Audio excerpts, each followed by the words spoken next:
Phone ఎందుకు reach అవ్వటం లేదు? ఆఫ్ లో ఎందుకుంది? నా ప్రోగ్రామ్ అయ్యి తిరిగి వస్తున్నప్పుడు ఆటో మధ్యలో ఆగిపోయింది. వర్షం చాలా ఎక్కువగా పడుతుంది నాన్న. ఇక్కడ వెహికల్స్ ఏమీ దొరకటం లేదు.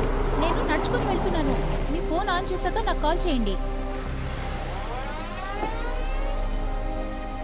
ఏ పాపా. ఓ అన్నా మీరా? ఏంటి ఇక్కడ? ఎక్కడికి వస్తున్నావు? కాలేజీ ఫంక్షన్కి వెళ్ళొస్తున్నానన్నా. ఆటో మధ్యలో ఆగిపోయింది. నాన్నకు ఫోన్ చేస్తుంటే తీయటమే లేదు. అవునా, నువ్వు ఎక్కు. ఓ జయ అంకుల్ కూడా ఉన్నారా? ఎక్కడికి వెళ్ళొస్తున్నారు? మేము షాపింగ్కి వెళ్ళొస్తున్నాం. కొంచెం లేట్ అయింది. నువ్వు బండి ఎక్కు. అంకుల్ నేను బ్యాగ్ తీసుకుని వస్తాను. నీకు తెలిసిన వాళ్ళేనా? మా నాన్న వాళ్ళ ఫ్రెండ్సే. నేను సాయం కావాలా? వద్దు సార్, మా ఫ్రెండ్ కేబుల్ తీసుకొస్తున్నాడు, కాల్ చేసుకుని వెళ్ళిపోతాను. ఓకే కదా? Okay sir. ఇప్పుడే ఆంటీనా అన్న జయ అంకుల్ ఇక్కడికి వచ్చారు నాన్న. నేను వాళ్ళతో పాటు వెళ్ళిపోతున్నాను. మీరు టెన్షన్ పడకండి, ఇంటికి వచ్చేసేయండి. అన్న వద్దన్నా. అన్న చెప్పండి అన్న, మీరన్నా చెప్పండి. అంకుల్ అంకుల్ ప్లీజ్ అంకుల్ వదిలేసేయండి అంకుల్. అంకుల్ ప్లీజ్ అన్న చెప్పండి అన్న. మీరు అన్న అన్న వద్దని చెప్పండి ప్లీజ్. అంకుల్ అంకుల్ వదిలిపెట్టండి అంకుల్ ప్లీజ్. అంకుల్ ప్లీజ్ అన్న. అన్న నువ్వైనా చెప్పన్నా. వద్దన్నా అన్న చెప్పన్నా. అంకుల్ ప్లీజ్ అంకుల్ వదిలిపెట్టండి, మీకు దండం పెడతాను.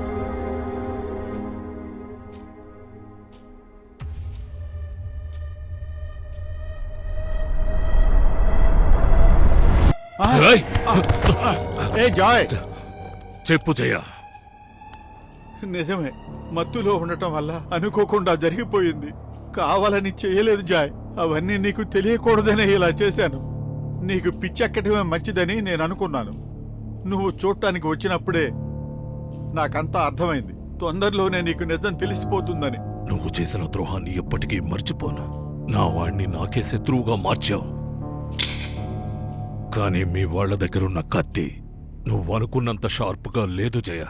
రవి పోవచ్చు, కానీ జాయ్ అంత తొందరగా పోడు. ఇది బ్రహ్మాలేకేందో తెలీదు. కల్లో ఉన్నామా లేదా అన్నది కూడా నాకు తెలీదు.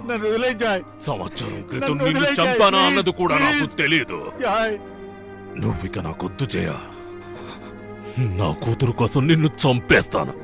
ఇది ఒక నాన్న విధించే శిక్ష.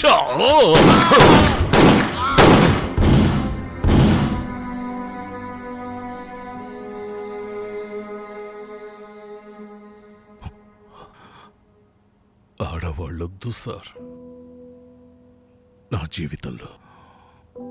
ముందు అమ్మ, తర్వాత భార్య. ఇప్పుడు ఇప్పుడు ఇప్పుడు ఇప్పుడు నా కూతురు. బాధపడకు జాయ్. అను చావుకి కారణమైనిద్దరు ఇప్పుడు ఈ భూమి మీద బతికిలేరు. 1 సంవత్సరం క్రితం నా కూతుర్ని ఇలాగే చేసిన వాళ్ళని నేను ఈ చట్టం ఏమీ చేయలేకపోయావు. నా కూతుర్ని చంపేసిన వాళ్ళు ఇంకా సంతోషంగా తిరుగుతున్నారు. వాళ్ళలా తిరుగుతున్నారంటే ఆ అమ్మాయి నాన్న ఒక సాధారణమైన డాక్టర్. కానీ మీ అమ్మాయి అను ఇప్పుడు స్వర్గంలో చాలా గర్వంగా చెప్పుకుంటుంది, yes my father is a gangster.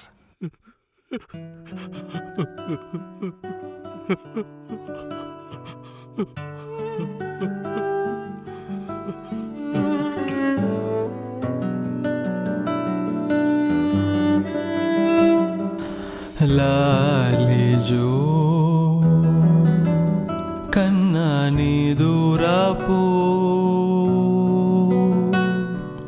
వెచ్చగా మీ నాన్న గుండెల మీద నా బుజ్జి బంగారం నీ దూరపు.